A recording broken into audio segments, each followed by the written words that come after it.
Okay, so uh, in the dying moments of the last session, I had told you that there are three types of frequency distribution charts. One is called the histogram. From histogram, you can make the frequency polygon, and then there is something called the ogive, which is nothing but a cumulative frequency curve. There will be two ogives, one cumulative frequency curve up, and the other cumulative frequency down. Then the next set of uh, graphical representations that I would like to discuss very briefly today is the bar chart and the pie chart. But remember that this is related to categorical data or nominal scale and ordinal scale data. The earlier ones, that is histogram and frequency polygon, frequency curve, ogive, they were not related to categorical data.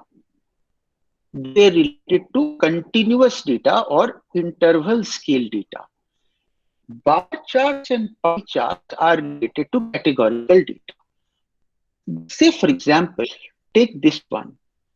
This is a bar chart where bars are arranged horizontally. You can also arrange bars vertically. There is absolutely no problem. Now, what does this first bar chart represent? It represents how adults pay monthly bills. How adults pay monthly bills. So there are four different information given here. One is that they pay their bills using cash, and this is something around what?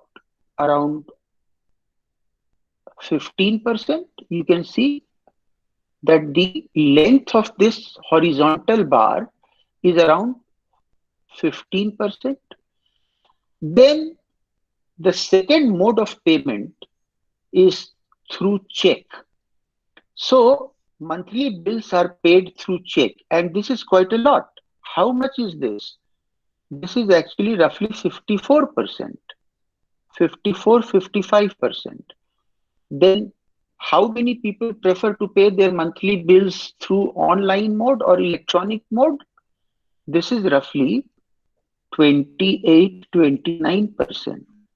And the remaining people, remaining roughly 3%, have said that they do not know how do they pay their bills, or they just don't want to say how do they pay their bills, or they use some other mode of payment. So these are the four categories, and that is why we are saying that we are using bar chart for categorical data. So this is visualizing categorical data through a bar chart. As I said, bars can be arranged vertically or horizontally. Now, if you have noticed, histogram also looks like a bar chart. So what is the difference between histogram and a bar chart? One difference is a histogram can be used for interval scale data, whereas bar charts are used only for categorical data. Anything else that you noticed? Yes, sir. In histogram, all the bars are like attached to each other. There is no gap. Yeah, absolutely. There is no gap between two bars in a histogram. They are all adjacent to each other. And in case of a bar chart, we always leave some gap between two successive bars. So this is the main difference in a bar chart and a histogram. And the second chart is also an example of a bar chart, but this time the categories are different. What are the categories? categories are levels of risk of bond funds. What is a bond fund? There is something called mutual fund. I hope some of you are aware of mutual fund, and one or two amongst us happens to be uh, an expert in uh, share market investing. What is a bond fund? Anyone who knows about a mutual fund, a bond fund, or an equity fund, even though this doesn't constitute uh, the subject of our discussion today, but I would still like to know in passing whether you are aware of what is a bond fund. Anyone? Okay. So if So I remember, basically, yeah, so if I correctly remember, it's related to the government bonds. it's a So it's related to government bonds. They are having some coupon rates. it is related to bonds, of course. That is why it is called bonds. Basically, this is how we can say in two sentences. We can say what is a bond fund. One, a bond fund is a mutual fund. What is a mutual fund? Mutual fund collects money from various people and then invests that money in various financial instruments. One of those financial instruments may be bond. Bonds may be issued by the government or it may also be issued by private sector companies. So when a mutual fund invests in a number of different types of bonds, then that is called a bond fund. And the bond fund what are the different levels of risk? Below average risk, that is, it's a very safe kind of a mutual fund. Average risk, and then you have some aggressive kind of fund called bond above average risk bond fund. Now, so what? How many bonds are carrying less than average? How many are carrying average, and how many are carrying above average risks uh, in different bond funds that we have? So, what do we see here? We see that roughly uh, what 55 bond funds have below average. Here, roughly 69 have below average have risk of has average risk, and here roughly 59. This is 69. This is 59 carry above average risk. And these two can also be shown by means of a pie chart. These two can also be shown by means of a pie chart. Now, what you will notice here is that these numbers, here we have numbers along the y-axis, 10 funds, 20 funds, 30 funds, etc. But here, the numbers are not absolute, but converted into percentages. So out of total number of bond funds, how many bond funds carry above average risk? That 32.1%. How many carry above, average risk? 37.5%. And how many carry below average risk? 30.4%. So they're pretty evenly distributed. But what about this one? What about this one? In this case, what is the most dominant form of paying monthly bills? Checks, which is 54%, followed by electronic or online mode of payment, which is 28%. Then few, like 15%, prefer to pay their bills in cash, and the others have either said they don't know or they don't want to tell. So this is the equivalent of, this is pie chart, which is equivalent of the bar chart. So both pie chart and bar chart represent categorical data. Bar charts are normally presented in terms of absolute numbers, whereas pie charts are generally presented in terms of percentages. And how do we construct a pie chart? So I will quickly tell you the procedure of plotting a pie chart. First, step number 1, convert your frequencies into percentages. Convert frequencies into percentages. For example, here you can see that this below average bond fund has a frequency of roughly 55. Now this 55 is roughly 30.4% of the total bond funds. So you have to first convert the actual frequencies into percentages. The second thing that you should do is you should multiply the percentage with 3.6. Why?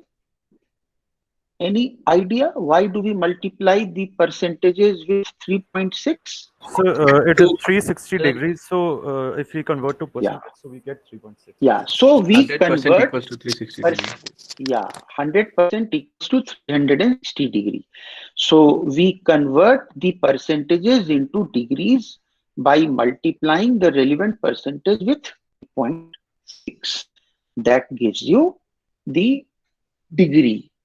That gives you the degree. Now, suppose you have got these degrees. We already have it here. So below average is 30.4%.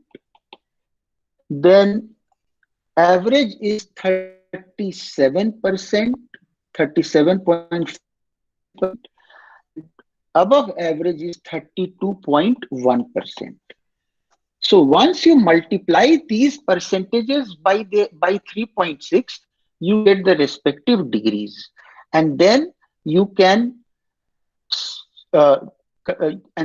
divide a pie into relevant sections respective to the total degrees that you want to represent. So if you are trying to represent 30.4 degree, then it means it is slightly more than 90 degree, but less than 180 degree. So exactly how much will this be? 36 into 30.4. This will be roughly 100 and how much? 109.44. 110, sir. 30, 36, sorry, 30.4 So 109. to 3.6 is 109.44.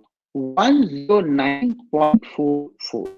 So if we have a pie, then this much we know is 90 degree. This much we know that it is 180 degree. So it has to be somewhere here. It has to be somewhere in this particular quadrant. So let us say that this is the section of the pie which represents 109.44. Likewise, the second one is 37.5. 37.5 into 3.6 is 135. 135. Again, 135 is more than 90 but less than 180. And at the same time, it is more than 109.44. So maybe something like this. And the remaining is, of course, the last one, that is above average. So basically, this is how we draw a pie chart. And then in order to make the categories more distinct, what can you do? You can color them and make the whole thing more distinct. So what are the three steps in order to convert a set of data into its equivalent pie chart? First, calculate percentage, then multiply the percentages by 3.6 to convert it into degrees, and then find out the relevant sections in a pie to represent those degrees, and finally color the different categories with different colors to make them more distinct. So this is how you convert a set of data into a pie chart. Clear? Any question? Yes, sir. Yeah, please. Go ahead.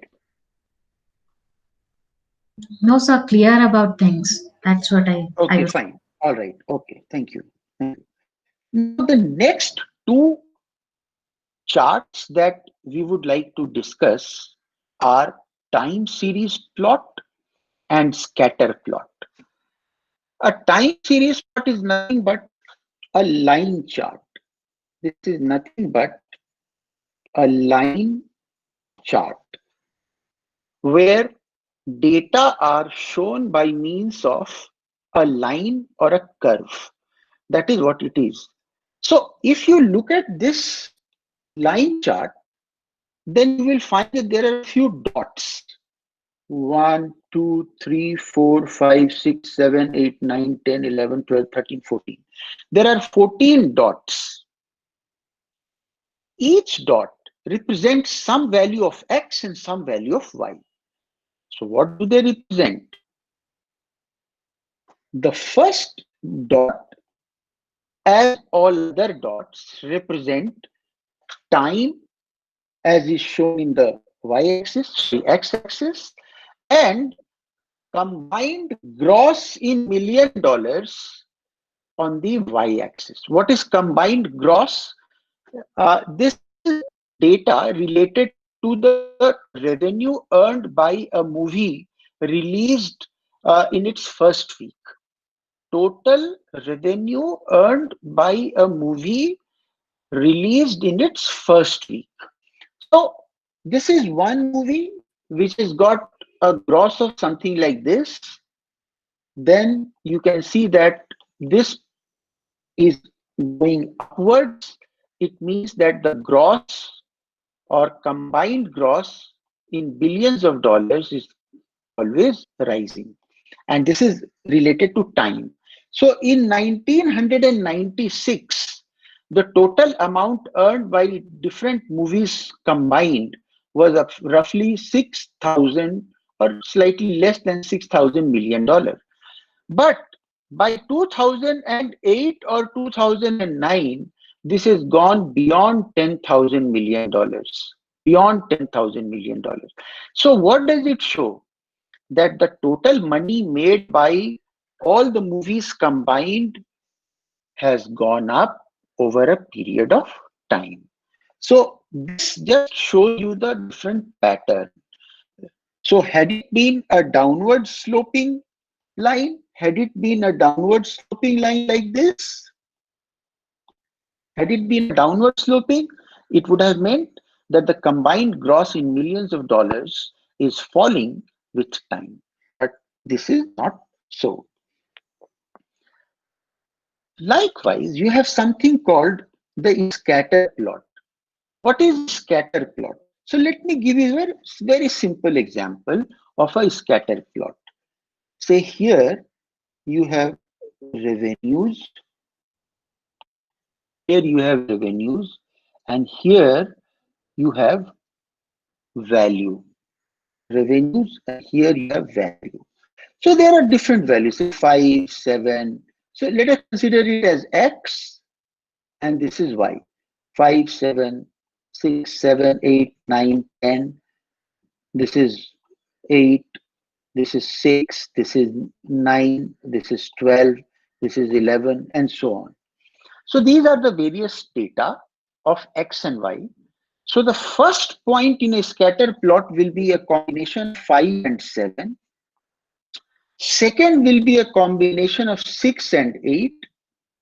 Third, 7 and 6. Fourth, 8 and 9. 9 and 12. N11. So how many points will you have in a scatter diagram to represent this data? 6. So you will have 6, something like this. 1, 2, 3, 4, 5, 6. So these are the 6 points, and since they are scattered all over XY plane, therefore we call it a scatter plot or a scatter diagram. And the major reason why we have drawn a scatter plot is to gain a preliminary idea regarding the pattern of data.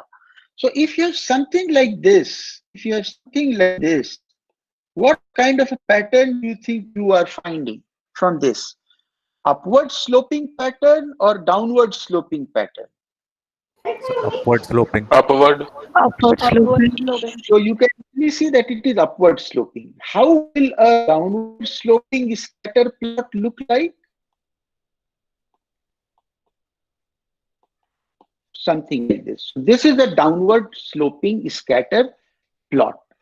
And the purpose is to draw a line, preferably a straight line, through this scattered points in such a way so the line represents the scattered points the best.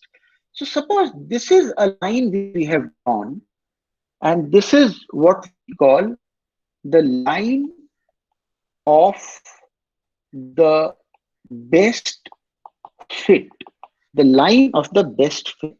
Likewise, we have to draw a line in this one, and let us say this is the line, and we claim that this is the line of the best fit. So this is the keyword, best fit. Why are we using the word best fit? Best fit because we are claiming that the line which we have drawn best fits the scattered points. So how do we, or how can we claim that this line is the best line and not this line? Someone has drawn a green line and that person says that the green line is the best line. Someone has drawn a red line and the person says that the red line is the best line. So how do we know out of these three, the red, blue, and the green, which is the best line? So there is, of course, some criteria which we will discuss in later classes. Once you fill those criteria, then you will be in a position to say that the line which you have drawn represents the data best, and therefore it is the best fit line. So this is what we have in terms of time series plot and scatter plot. And the one of the most famous time series plots happens to be the movement of share price index,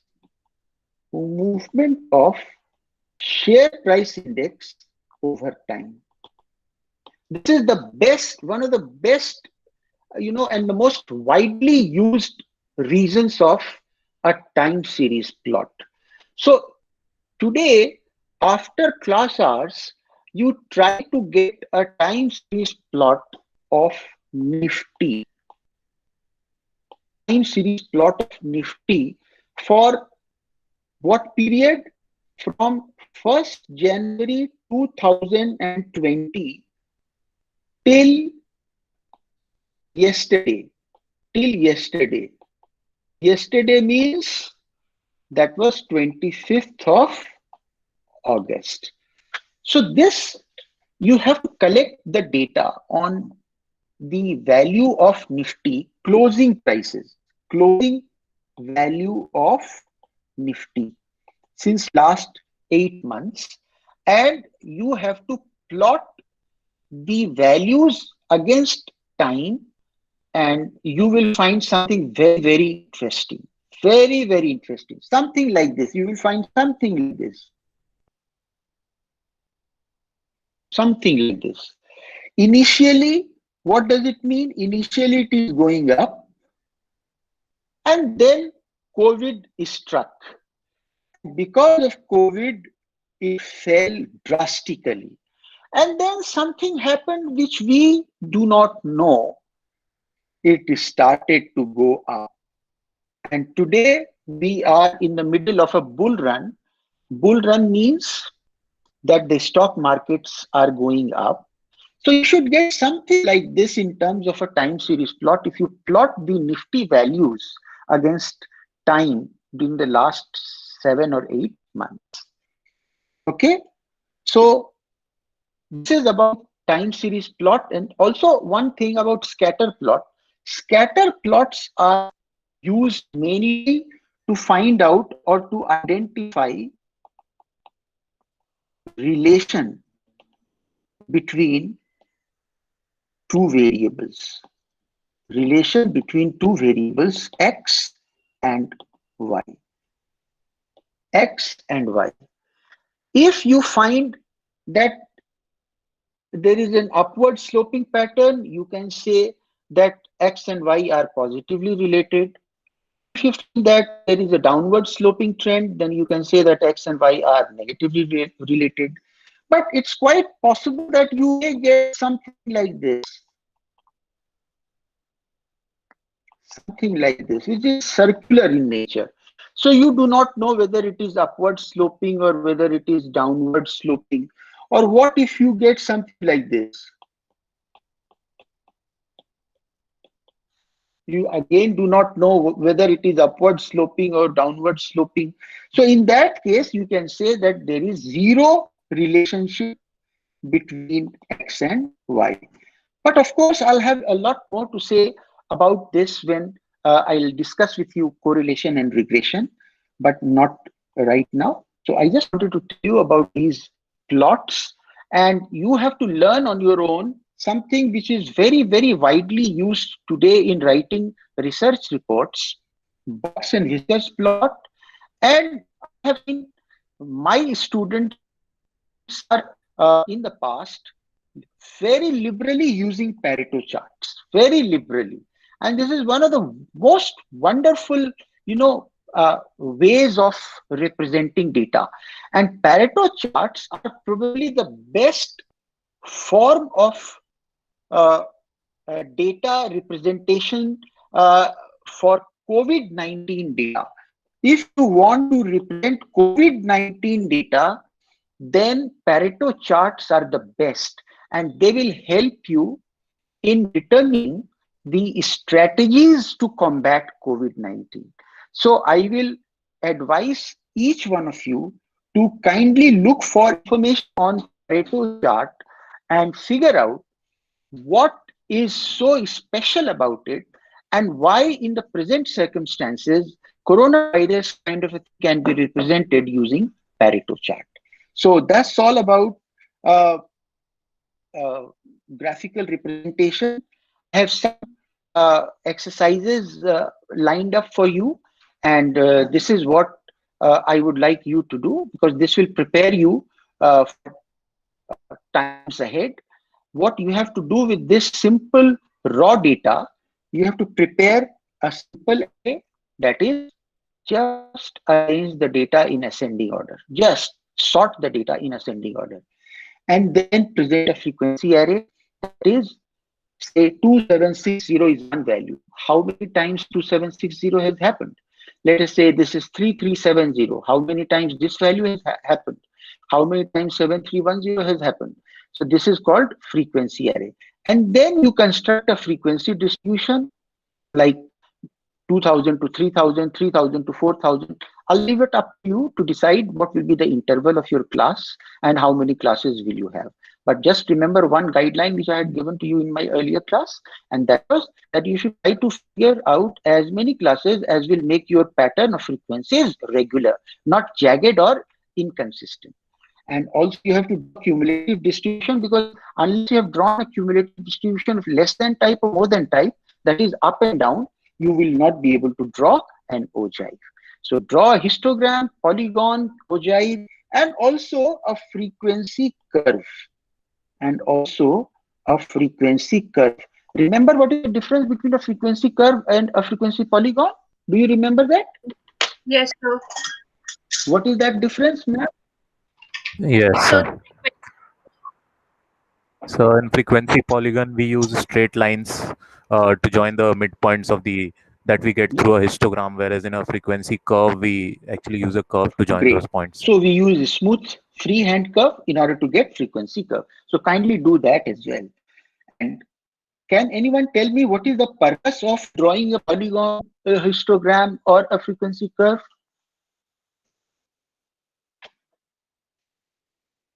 So this is a more difficult question to answer, and that is what I want my students to answer rather more quickly. You know, how do we draw it is a mechanical procedure. You can easily remember it. But what you cannot generally and easily remember is how we interpret it. What is the purpose of all those things that we are trying to do?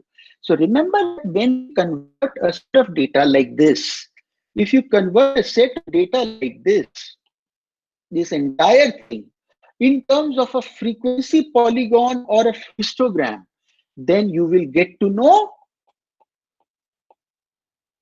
pattern of The overall distribution of data. Pattern of distribution of data. That is what you will get to know. Whether most of the data are concentrated towards the lower values, or whether most of the data are concentrated towards the central value, or most of the data are concentrated towards the higher value. So whether the data are bell-shaped, whether the data are skewed, whether they are positively skewed, negatively skewed, this is what you will get to know with the help of histogram, polygon, frequency distribution, and cumulative distribution. Another important question coming up for you as an exercise is Pareto chart. This is Pareto chart. So this is the data, self-explanatory. This simply says percentage of residential electricity consumption in US organized. What consumption of electricity in which type of appliance consumes maximum electricity? Clothes, washers, and others, 24%. Second is air conditioning. Third is lighting. Then you have 9. This is refrigeration. Then you have water heating and so on. Computers consume the lowest amount of energy probably. So this is the data, and you have to draw a bar chart, a pie chart, and a Pareto chart. You have to say which graphical method do you think is best for portraying this data. So I'll answer you this question right away. Pareto chart is the best for answering this kind of a data, but I have not explained it to you. I'll leave it up to your own sweet will to decide how to and when to learn about Pareto chart and where to learn it from. And finally, what countries can reach concerning residential electricity consumption in the United States? So that's it regarding graphical presentation and frequency distribution. If you have any question, please. Sir, can I ask him? Yeah, sure. Sir, regarding, sir, I had a question on the ogive. Yeah. And sir, I had a diagram made for the cumulative frequency distribution for the down, the cumulative frequency down. So, sir, I just wanted to know that whether since the graph actually, the pattern comes towards the downward slope, and it is having a negative slope. So, will the graph start from the origin and directly go up at one go, or will it start from right there from the top? I will just say this, that it can very well, jolly well be negatively sloped. For example, in this case, what do you see here? What do you see here? It is It's a positive slope. Positively sloped. And if you also draw an ogive of its counterpart, supposing this is cumulating up kind of a ogive, what cumulative down kind of an ogive will be? It will clearly be something like this. It will clearly be something like this, mirror image. Yes, sir. Right? So Yes, that, so if one is going up, the other has to come down, isn't it? Has to come down. Okay, sir. Yeah. Okay. Thank you, sir.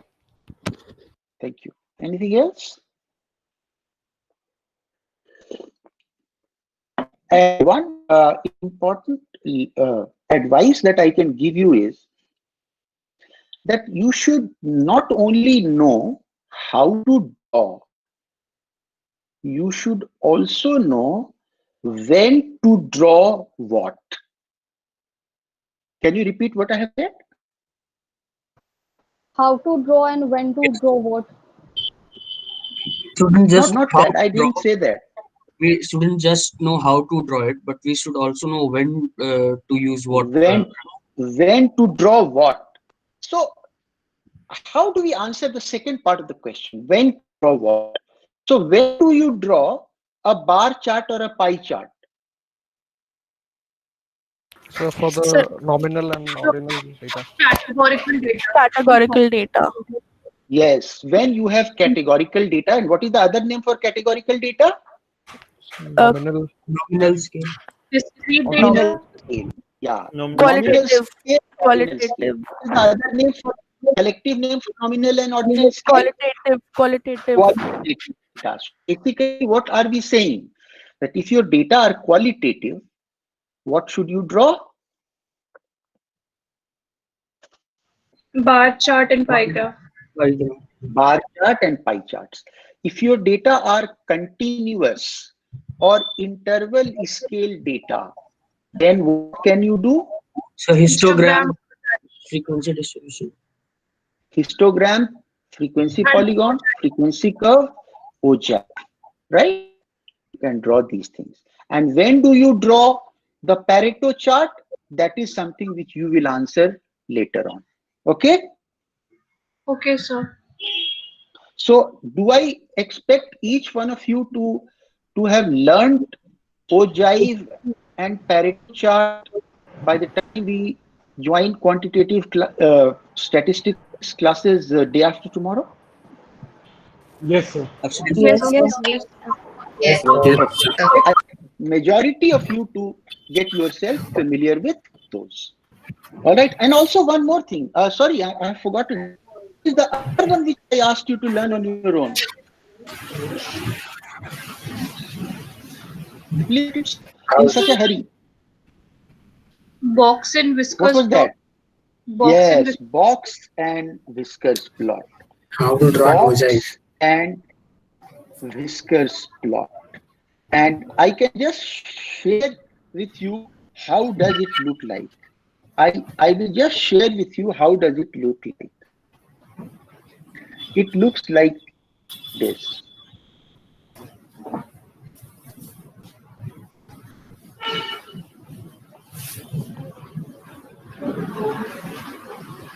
This is how a box and whiskers plot look like.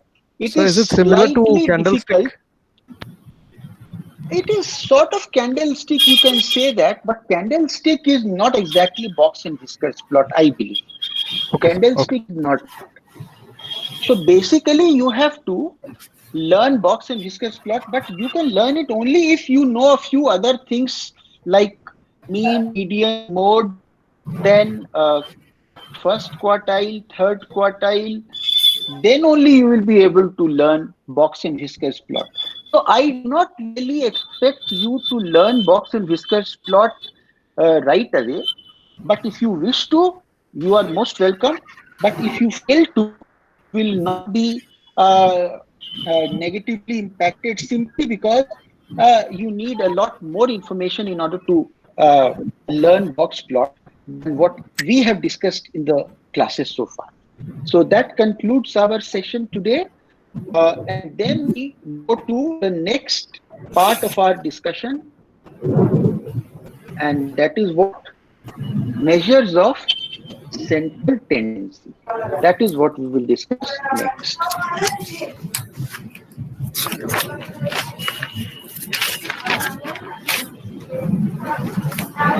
Okay. So are we ready for this? Yes, sir. Yes, sir. Okay. Now, before I start a discussion on measures of central tendency, I would like to say a couple of things. First, my focus will be slightly less on how to compute various measures of central tendency. What will be my focus more on? Can you guess? Theoretical parts of the. Why to compute? Why to Your compute? focus will be, Yeah. yes, Why why to to compute compute. the measures of central limit? And Exactly. how But will we I really love that part, theoretical part, because we normally, we normally club everything which is not numerical as theoretical. And I think to a certain extent that is right also. But yes, we will actually pay a lot of minute attention on the different properties of various measures of central tendency. We will pay a great deal of attention on when to use a particular central tendency measure and under what circumstances the same measure can become irrelevant. So basically, as she said, we will focus more on theoretical part, and I would request you, my dear friends, to please pay a very, very close attention to what we will discuss in these classes on measures of central tendency, especially. Because last time I told you that most very powerful reports are produced by using very simple statistical measures like mean, median, mode, standard deviation, uh, then variance, then coefficient of variation, then deciles, percentiles, quartiles, quintiles. So these are the measures which you need to learn very well, not only how to calculate them, but you should also know what is their interpretation. So let us begin our discussion on measures of central tendency. Let us begin our discussion on measures of central tendency. So the first thing that you will notice here is that what kind of a scale are we using in intervals, in measures of central tendency? Interval scale. We will measure central tendency only if the data are interval scale data. Of course, there will be one or two exceptions, and we will discuss those exceptions a little later. The first is introduction part. So there are some measures of typicality. There are some measures of typicality. What is a typical thing? Does anyone know the meaning of the word typical? Distinct. Say, for example, when we say that honesty is a typical trait of Indians, what does the word typical mean? So normal basically, normality. Something inherent. Specific. Something very inherent. Something very inherent, specific, Something which is normal, very classical. Authentic. Something very classical, Ordinary. ordinary, Authentic. authentic, something very different and distinctive. very, sorry? Something very different and distinctive. Mainstream. Mainstream, something very different. To Someone that said, no? particular person. फिर से बोलो. Indigenous to very that particular person. Okay, indigenous to that very particular person. Each one of you has meant it well. Couple of answers were on the spot. Most answers were meant well in the sense that you were indicating what it actually means. Typical means what is most widely found. So someone said mainstream. So mainstream in some way means what is most widely found, but not necessarily. For example, in India, majority of the population are not participating in the economy. They are not in the mainstream. So that is not typical. only a few actors actively participate in the Indian economy and in the Indian politics. So basically, what does typicality mean? Typicality means most widely found or observed. So when I say that honesty is a typical trait of Indians, what I mean is that most Indians are honest. Of course, there are few who are not, but most Indians are honest. Okay, so just go back slightly to our presentation on ratio rates and percentages. What scales did we use there? Nominal scale.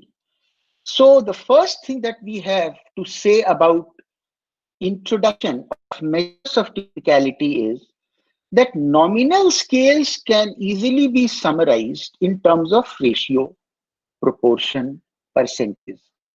But you cannot use percentage, proportion, or ratio for interval scale data. In the case of interval scales, we have already seen that the data may be tabulated by means of a frequency distribution. Something like this, 0 to 10, 10 to 20, 20 to 30, 5, 10, 2. These are classes and these are frequencies. We have already seen it. So this is one thing which we have already seen that we can do if the data are interval scale data.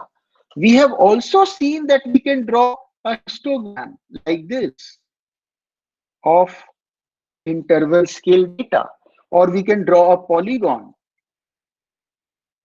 What else can we do with interval scale data? We can also make use of several distinct types of measures. I would request my dear friends to pay very close attention to every single word that we are using. We can make use of several, there are many measures, and they are all distinct from each other. Distinct types of measures, the most important of which are measures of typicality or central tendency and measures of heterogeneity or dispersion. Measures of heterogeneity or dispersion. So basically, there are several distinct types of measures. One is called measures of central tendency or measures of typicality, that is what is most widely found. And the other is the measure of heterogeneity, or how different values are from each other. That is what we call dispersion. So what do you think? Are we a heterogeneous population or are we a very compact, homogeneous population? Heterogeneous population. So in order to measure our heterogeneity, what measures will we use? Measures of dispersion. We use measures of dispersion. Okay. Then in each case, we shall find that there are a number of distinct measures from which to choose. What does that mean? So if you take the measures of central tendency, there are a number of distinct measures of central tendency. Can you name some of them? What are the different measures of central tendency? Mean, median, Median mode. mode, So standard Yes. deviation. standard deviation. Standard What deviation. Standard deviation. No, standard Variance. deviation is not a measure of central tendency. Percentile I'm talking about quartile. Variance. variance is also not. Variance is also a measure of dispersion. Mean, median. Basically, arithmetic mean, median, these are the two most important. And then you have some less important measures like mode. You name some more?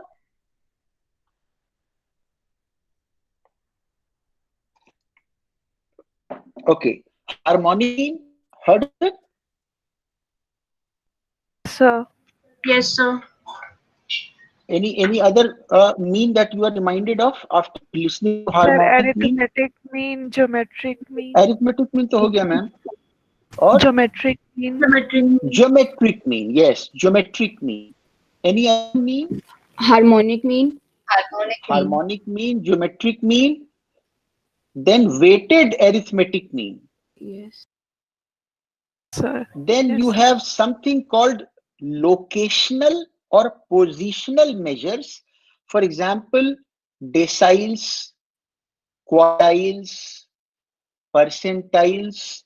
They are all measures of typicality or atypicality also.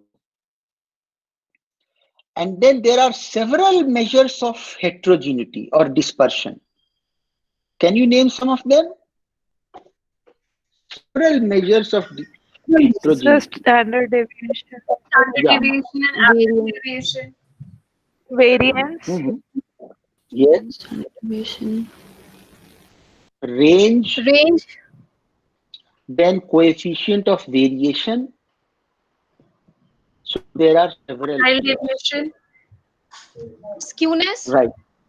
The skewness is also a sort of measure of dispersion, but it combines a few more things. So basically, what we are saying is that there are two types of numerical measures under interval scales. One is measures of calibrate and the other is measures of dispersion. Then within each one of these two, there are several measures. And each measure, yes, So what does correlation and regression come into? correlation and regression are normally clubbed with descriptive measure, but they can also be used for inferential statistics. So long as you are using correlation only to describe the data, we will club it under descriptive statistics. But the moment you use it for making certain inferences, then it will come under inductive statistics. Okay, so coming back to this, each measure has different properties. For example, mean has different property than median. Mode has different properties than mean and median.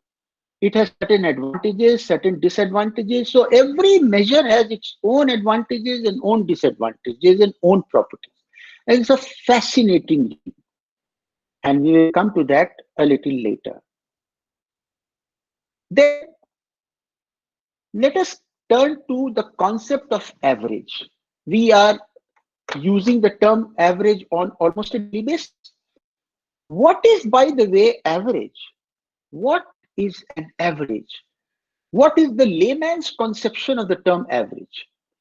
And I'm pretty sure that it is rather vague. It's very ambiguous. What is an average? So, in fact, a person may not realize that there are several measures of central tendency, and that under some circumstances, these measures may yield very different results.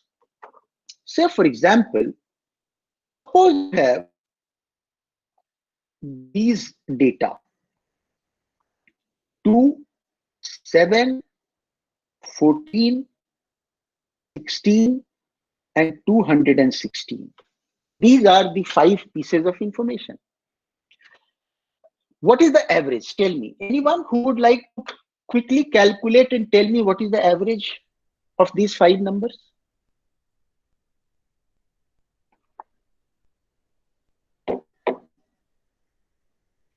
$11.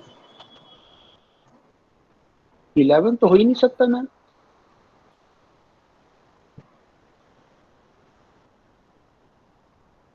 So 9.7. 52.4. Sorry? 52.4. 52.4. 52. 52.4. Okay, 52.4. How have you calculated it? Sir, adding all the sum and dividing by 5. Okay, so the sum of the 5 numbers divided by 5 is what you are seeing, average, and that is equal to, you have just said, 52.4. Now, someone may say that the average is actually 14. The average is 14, not 52.4. And look at the That's the difference median. between these two. What is 14? 14 is the median. It is the median. Yeah. So 14 is the median, 52.4 is the mean, and both are averages. Mean is also an average. Median is also an average. So when you are using the term average, it is very ambiguous term. Very ambiguous term, because you just do not know whether you are using mean as an average or whether you are using median as an average. What about mode? There is no mode in this data. None of the values is a mode. So mode does not exist. So this is the point that I wanted to convey to you. That when you use the term average, it's a very ambiguous term. And even though there are several measures of typicality or average, under some circumstances, these measures may yield very, very different results. In one case, it is 52.4. In another case, it yields just 14. So out of these two, which one shall we use? That is the point that I wanted to emphasize. Then the next, the fact that it is possible to obtain such different measures of central tendency, that is, you have 52.4 and 14, different measures of central tendency, means that it is necessary to understand the advantages and disadvantages of each measure. Unless you know what are advantages and disadvantages of each measure, how on earth will you know when to use mean, when to avoid using mean, when to use median, when to avoid median? So in the appropriateness of a certain measure, you need to do what? You need to know and understand the advantages and disadvantages of each measure. Then it is also important to learn the circumstances under which each is appropriate. So when you will go for your summer internship and when you will write your report, if you make a mistake in choosing the right average, you will be doomed. So that is why also you know what to use when. That is, when is a particular measure is appropriate. And we will take up for discussion several measures that include arithmetic mean, median, harmonic mean, geometric mean, deciles, quartiles, and percentiles. As usual, as a strategy, I will leave one or two for your own sake. You have to learn how to calculate or how to find out the advantages and disadvantages of those things. But I will definitely discuss the first two, that is mean and median. And maybe also geometric mean, because this happens to be one of the most important measures in business studies. So let us just go through a few examples and a few properties of arithmetic mean. There are quite few information given in this particular slide, but I would request you to first focus on this one. This is just the definition of sample arithmetic mean. It is given as summation of x divided by n. So what are the various values of x here? Look at this: 72, 81, 86, 69, and 57. You add these 5 and divide by 5. That is what is summation of x by n. And remember that x bar is the term which we use for sample mean. Now, one important thing that I would like to draw your attention on is the word sample. Sample. Why are we using the word sample mean? What do you think? Because we are studying inferential statistics. No, because the data are sample data. What else could it be?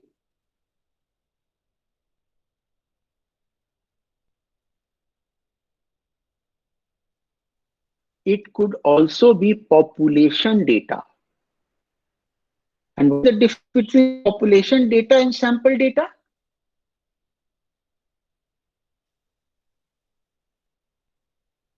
So population data contains each and every item, whereas sample data only represents the whole population. Yes. So population data contains every single item which is present in the population, whereas sample is only a subset of population. Normally we work with sample. But what if we are working with population? Because there is no one is telling you not to work with population data. So if you decide, you can work with population data. And if you have population data and if you are calculating mean from the population data, then what mean will you create? So it will be the mean. You will call it population mean. Okay. So in that case, you will call it population mean. If you have sample data and you are calculating mean from sample data, you will call it sample mean. Now focus on this X bar. This X bar. X bar is generally the term which we use for sample arithmetic mean. What is the term which we use for population arithmetic mean? We use the term this one. What is this? What is this term called? So mu. Yeah. Mu. So mu is the term for population mean. X bar is the term for sample mean. So just remember this. Mu is the population mean. X bar is the sample mean. Similarly, normally if you are using the letter small n, then it stands for size of sample. It stands for size of sample or number of cases in a sample. So if this X data is a sample data, then what is the size of sample here? What is the size of sample? 5. 5. So small n is 5. But suppose this data has come from a population contains 250 pieces of information. So what is the size of population?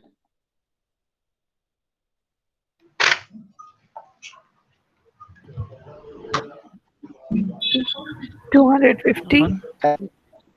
250. So we use the term capital N for size of population, whereas we use the term small n for size of sample. So just remember this distinction between X bar and mu and between n and small n. Mu is population mean, X bar is sample mean. Small n is sample size, capital N is population size. Okay? So, when you add all the values and divide it by total number of values, then you get arithmetic mean. And what is this sign?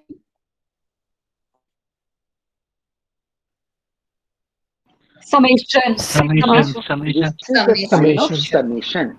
So instead of saying x1 plus x2 plus x3 plus x4 plus x5, you can just say summation of Xi. x. First. Now, I varies from 1 to 5 because there are 5 5. values of x. So that is how we write something so longish in a shorthand form. Now, I will leave you at this point because what is coming up needs a lot more time for discussion and clarification. But right now, I would just give you a sense of what we will discuss in day after tomorrow's class. We will discuss the 2 properties of arithmetic mean. What are those 2 properties? This is the first one, that summation of x minus x bar is 0. And what is the second one? That the summation of the squares of x minus x bar is minimum. So to illustrate these 2 properties, we have these 2 tables. And this is the second one through which we will illustrate that summation of x minus x bar whole square is minimum. You know, my dear friends, this is a wholly new experience for me because I have never taught quantitative techniques using online method. I very liberally use Blackboard whenever I take face-to-face class. And in the last 31 years, I have only taken face-to-face class. This is a completely new experience for me. And I'm trying to make use of whatever little I have in terms of the resources and in terms of the acumen that I have for online teaching. Very little I have, I know it, but I'm trying to make maximum use of whatever little I have. I'm pretty sure that I'm still being understood by quite a few of you, but please feel free to ask questions, interrupt me whenever you feel like. I do not get you perfect answers, but I'll guarantee you that I'll attempt to answer your clarification questions. So thank you very much, my dear friends. You are most welcome to ask questions if any.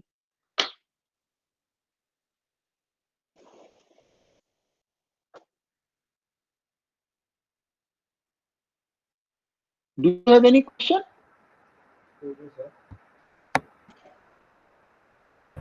Sir, this is not related to like the topic that we were discussing. This was so the slide that you have shared yesterday, sir, is not opening, which might be due to its format and not because like you have sent just the first page or anything like that. But like I checked, so the slides that you have sent before are in PowerPoint format. However, the one you have sent yesterday is in a Keynote format. So I think that's the problem.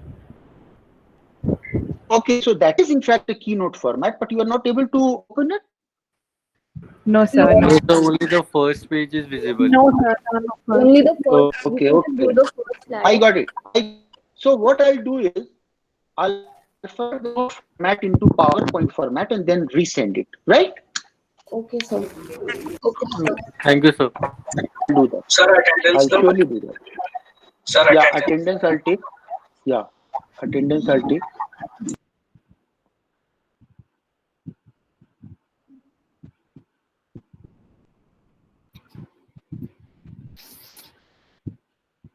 Just I wanted to inform you about one thing, that our placement office wants to have one student elected as student representative. So if you have any names to nominate, you can self-nominate also.